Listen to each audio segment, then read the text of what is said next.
A commission studying reparations in this city recommended cash reparations for people impacted in New York City. Would you support that recommendation? We often think about slavery and the complicity in slavery as being exclusively to certain geographic areas of the country. Right. Here in New York City, we were very complicit. This is critically important because this is also what it looks like to acknowledge what history truly was. New York City Mayor Zohran Mamdani is standing by his support for slavery reparations, saying the city has a responsibility to confront its role in the slave trade and its lasting effects. He says any action should be guided by the recommendations of New York's Reparations Commission rather than a predetermined plan. Well, Mamdani argues that reparations are about addressing generations of discrimination and closing long-standing racial disparities, but his position is drawing criticism, understandably, raising the question of the cost and fairness of reparations. Dwayne Moore is a GOP district leader and former New York Assembly candidate. Rich Valdes is the host of The Rich Valdes Show. This is America on iHeartRadio and Roku TV. And David Gelman is a criminal defense attorney and former prosecutor. They join us this morning. Rich, what do you think about Mamdani rolling out this possibility? Is this fair? Why do you think he's doing it? How do you think it ends up for him politically?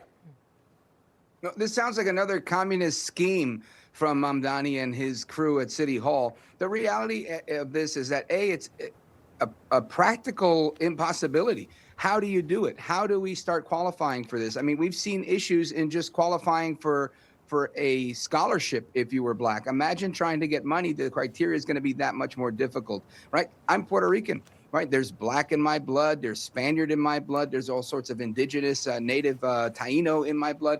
Do I qualify? This is a problem that's going to create genealogy issues, a huge trap. This seems like a way to expand government. And more than anything, I think it's lip service from Mamdani trying to shore up support within the base.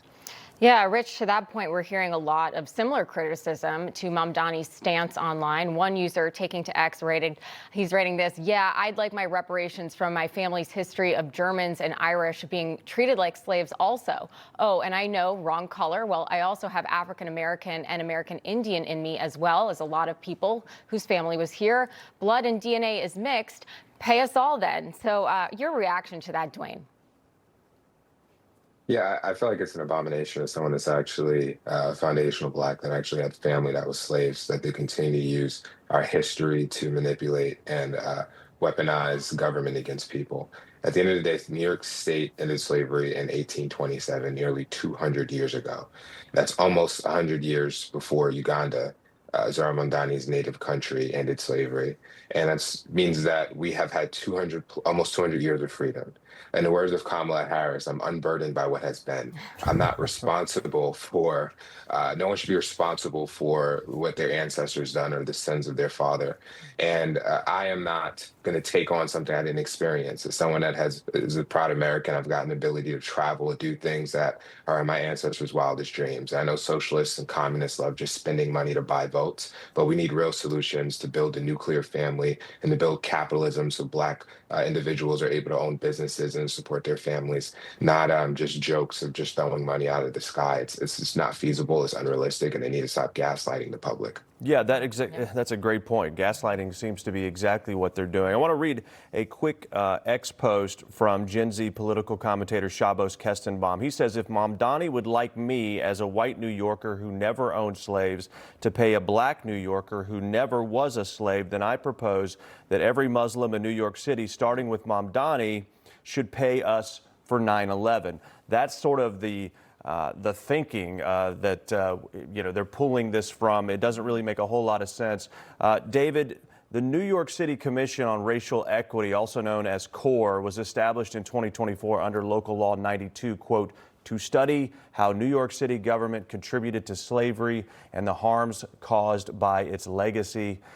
This, according to the commission's website. A separate process for, quote, truth, healing, and reconciliation was established under Local Law 91 and allows New Yorkers a way to publicly acknowledge the history and harm of slavery and its legacies in New York City and the harms caused by it. My goodness, we are certainly focusing a lot on skin color rather than content of character. David, shouldn't Mamdani's concerns be more about fighting crime and keeping New Yorkers safe and maybe, lowering the cost of living? Just pick one of them. That's fine. Yeah. I mean, is anybody really surprised? Think about it. No, nobody's surprised at all. And we know what he's doing. Remember, he's the one who campaigned on this actual particular subject. Is it going to happen? No. Just like Rich said, practically, how are you even going to do that? I mean, nobody alive today owned slaves. Think about it. It's impossible. This is just going towards his base. At the end of the day, nothing, and I mean nothing, is going to happen. He should really look at, like, maybe, I don't know, getting free bus service like he promised. Do that first and then talk about reparations. Yeah, after a big bag of free groceries. Yep. Yeah, I mean, it's just in line with everything we've been seeing, Rich, from Mamdani thus far. He's not able to achieve anything that he set out on the campaign trail. I mean, on top of it, we just saw this pied-à-terre tax he's trying to put on people throughout New York, essentially doxing people, even his own supporters. One of them, Cynthia Nixon, who is a big Mamdani fan, she got doxed. So there you go. Rich Valdes, Dwayne Moore, and David Gelman. Really appreciate all of you joining us this morning. Thanks, guys. Thanks, Christian. You bet.